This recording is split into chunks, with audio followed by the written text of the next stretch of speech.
हम इस वक्त मौजूद हैं अम्बाला छावनी के अंदर। आपको दिखाएंगे कि अनिल विज शनिवार को खुला दरबार लगाने के बाद आज इतवार के दिन प्रतिदिन की तरह जो उनकी नियमित एक स्थिति है, खुद गाड़ी ड्राइव कर आ रहे हैं। और अनिल विज यहाँ पर देखिए खुद गाड़ी ड्राइव कर आ रहे हैं और आज टी पॉइंट पर अपने समय पर जो उनकी रूटीन बनी हुई है उसी रूटीन पर टी पॉइंट पर अनिल विज को आप देख सकते हैं। गृह मंत्री हैं, हरियाणा के स्वास्थ्य मंत्री हैं, सुबह यहाँ पर पहुँचे हैं। नियमित एक इनका जो रूटीन है यहाँ आने का, चाहे जिस तरह से पुरानी इनकी दिनचर्या रही है वही दिनचर्या आज भी देखने को मिल रही है।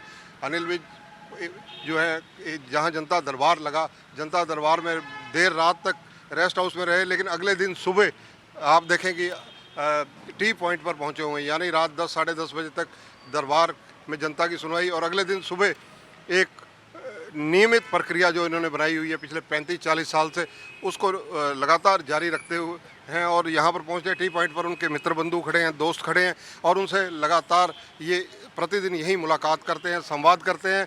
और विज साहब का यही अंदाज एक जो है अम्बाला छावनी के लोगों को भाता है। जिस प्रकार से जनता दरबार के अंदर देखते हैं कि भारी भीड़ लगती है, भारी भीड़ बहुत ज़्यादा लोग हरियाणा से अलग अलग कोनों से उम्मीद लेकर पहुंचते हैं। ये सब चीज़ें एक अनिल विज की शख्सियत को मजबूत करती हैं। अनिल विज इस वक्त टी पॉइंट पर पहुंच चुके हैं। विज साहब, पंजाब केसरी में आपका स्वागत है। धन्यवाद। विज साहब, रात जनता दरबार 10 साढ़े 10 बजे तक चला, इतनी भीड़ हरियाणा से आई थी, और उसके बाद सुबह आप अर्ली टी पॉइंट पर। हाँ, तो मेरी तो जो कार्य दिवस है वो ऐसे ही चलता है, ऐसे अनेकों सालों से ऐसे ही चल रहा है। मैं तो सुबह 6 बजे उठ जाता हूँ, 8 बजे यहाँ आ जाता हूँ, 10 बजे अपने घर पे जो लोग आए होते हैं उनको सुनता हूँ, रोटी खाता हूँ, नहाता हूँ, फिर मैं चंडीगढ़ चला जाता हूँ। चंडीगढ़ में अपने दफ्तर के जो काम हैं उनको निपटाता हूँ, फाइलों को देखता हूँ, अधिकारियों से मीटिंग करता हूँ, वहाँ जो लोग मिलने के लिए आए होते हैं उनसे मिलता हूँ, और सारा काम ख़त्म करके फिर मैं घर आ जाता हूँ। भाई साहब, आपने जनता दरबार सप्ताह में 2 दिन शुरू कर दिया, एक दिन बुधवार अम्बाला के लोगों के लिए और शनिवार। अम्बाला के लोग तो प्रिविलेज हैं ही ना, उनको तो प्रिविलेज मिलना चाहिए। जिन्होंने मेरे को यहाँ से 6 बार बनाया तो इसलिए मैंने उनके लिए एक दिन अलग रख दिया। भाई साहब, जिस तरह टी पॉइंट पर आपकी रूटीन नियमित एक दिनचर्या है कि 35-40 साल से आप इसी तरह आ रहे हैं, अपने दोस्तों से, अपने साथियों से इसी रूटीन में मिलते भी हैं, चर्चा भी करते हैं, चाय पर चर्चा जो कहा जाए टी पॉइंट पर आपकी नियमित जारी है, इसको लेकर क्या कहेंगे आप? देखिए, ये मेरी दिनचर्या का बहुत बड़ा हिस्सा है। यहाँ पर हम कोई भीड़ इकट्ठी नहीं करते और लोगों के काम भी नहीं करते। यहाँ पर काम के लिए आपको बता दिया, घर पे है या रेस्ट हाउस में है। यहाँ तो एक मित्र मंडली है, ये मित्र मंडली घटती भी रहती है, बढ़ती भी रहती है। और हमारा भी ठिकाना, बल्कि रहते हम इसी चौक पे हैं, पर कभी धूप को देख के इधर हो गए, कभी उधर हो गए, धूप छाँव को देख के हम बैठते हैं। भाई साहब, यहाँ पर बैठकर हमें सारे शहर का सुख दुख पता चल जाता है, सारे शहर का।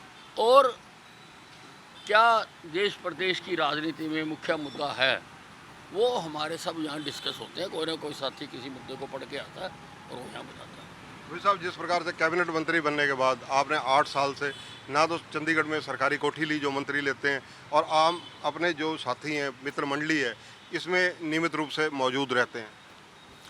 देखो, आदमी को समभाव में रहना चाहिए। उतार चढ़ाव आते रहते हैं, उसकी ज़िंदगी पर, उसकी दिनचर्या पर प्रभाव नहीं पड़ना चाहिए। मैं तो जिस दिन मंत्री बन के आया तो आके यहाँ अखबार पढ़ने लग गया तो छतों पर लोग खड़े हुए थे।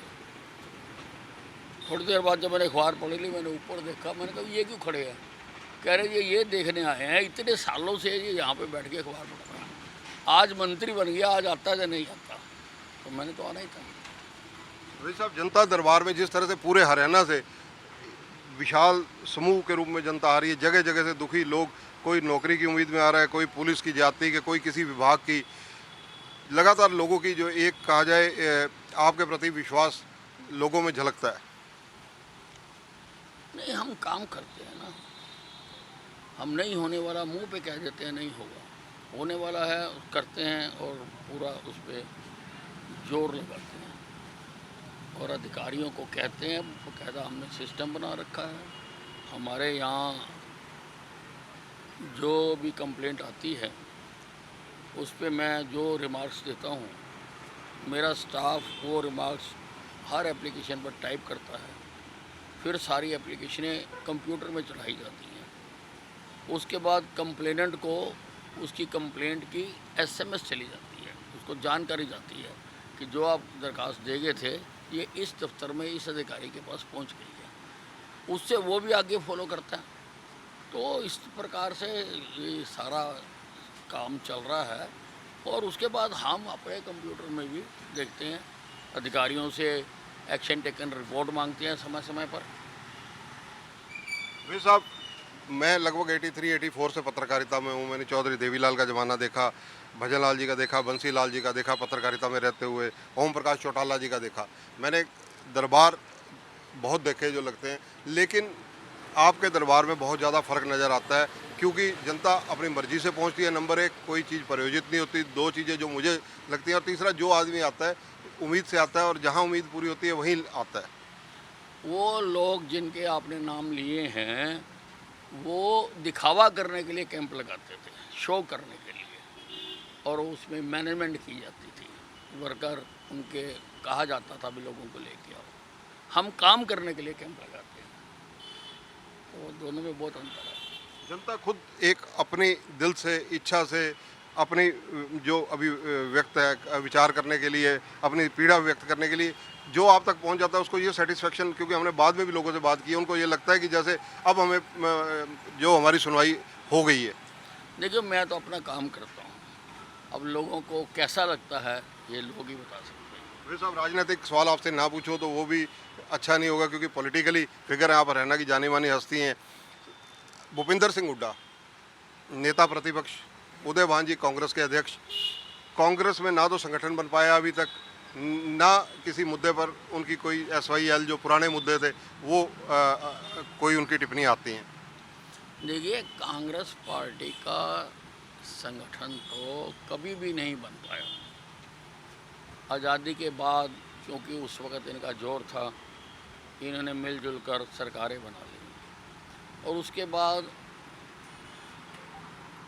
सरकारों से फ़ायदा उठाने वाली जमात इनके कार्यकर्ता बन गए। जो सरकार से फ़ायदे उठाते थे लोग, वो धीरे धीरे इनके नज़दीक आ गए और वो उनकी चली। और वो तो सरकार गई तो गए, संगठन किस बात है। ये सारे शुरू के जितने ठेके, कोटे, परमिट, ये वही हैं, ठेके, कोटे, परमिट वाले हैं, जिनको जो अपने वर्कर समझते हैं। वो किसी के वर्कर नहीं है, वो तो किसी और की सरकार आ जाएगी, उधर चिपक जाएंगे। SYL ऐसा इशू है, SYL को लेके सुप्रीम कोर्ट का स्टैंड क्लियर है कि हरियाणा को उसका पानी मिलना चाहिए। इसको लेकर आप क्या कहेंगे, क्योंकि पंजाब में आम आदमी पार्टी की सरकार है और वो इस मामले को जलेबी बनाने लगे हुए हैं। देखिए, अगर ये जलेबी बनाएंगे तो इस बार ये जलेबी इनके गले में फंस जाएगी। अब सुप्रीम कोर्ट का बहुत क्लियर आदेश है कि ये नहर बनाई जाए, हरियाणा को पानी दिया जाए, और बनानी कैसे है, दोनों सरकारें आपस में मिलजुल कर बात कर लें। हम बात करने के लिए तैयार हैं, लेकिन अभी पंजाब की सरकार से कोई ऑफ़र नहीं आता है। इसमें केंद्र की सरकार के भी नुमाइंदे बैठेंगे, लेकिन अब हमें उम्मीद है कि ये मिलजुल कर हो जाएगा, नहीं तो आप पार्टी फंस जाएगी बुरी तरह से। केजरीवाल और भगवंत मान पिछले दिनों हिसार आए थे, उन्होंने कहा था कि हम बैठने के लिए तैयार हैं, हरियाणा जब भी कहेगा हम बैठ जाएंगे। हाँ, तो बैठे, अच्छी बात है। आम आदमी पार्टी का हरियाणा में क्या भविष्य देखते हैं आप? ऐसा है, पंजाब में जब सरकार आई थी तो ये यहाँ पर उलटबाजियाँ खाने लग गए थे। कुछ लोग भी भ्रमित होकर इनकी पार्टी में चले गए थे, परंतु पंजाब में 3 महीने में ही आप पार्टी की कारगुजारी देखकर मुख्यमंत्री पंजाब का खुद अपनी सीट से लोकसभा का चुनाव हार जाता है।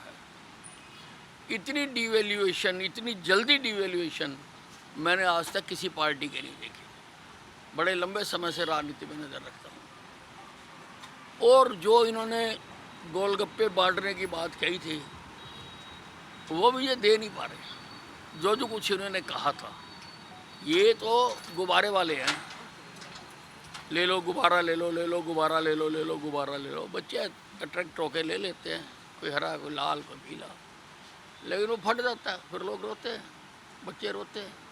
वही इनका हाल है। धन्यवाद अनिल विज जी, हरियाणा के गृह व स्वास्थ्य मंत्री। देखिए दिनचर्या वही, स्टाइल वही, अपने मित्रों से बैठकर बात करने का, मिलने का और खुद गाड़ी ड्राइव कर टी पॉइंट तक पहुंचने का। आम आदमी पार्टी के बारे में बहुत बेहतरीन टिप्पणी जो है, राजनीतिक टिप्पणी है अनिल विज जी की, जो इन्होंने की है कि जैसे बच्चे गुब्बारे देखकर अट्रैक्ट हो जाते हैं, लेकिन गुब्बारे ठाड़ा थोड़ी देर बाद फुस हो जाते हैं। वही आम आदमी पार्टी का पंजाब में हाल हो रहा है, इसलिए हरियाणा में उनका कुछ भी नहीं है। कैमरामैन सुनील के साथ चंद्रशेखर धरनी, पंजाब केसरी टीवी, चंडीगढ़। हमसे जुड़े रहने के लिए हमारे YouTube चैनल को सब्सक्राइब करें और नई वीडियो की नोटिफिकेशन के लिए बेल आइकॉन को दबाएं। अगर आप ये वीडियो Facebook पर देख रहे हैं तो लाइक जरूर करें और ज्यादा से ज्यादा शेयर करें। धन्यवाद।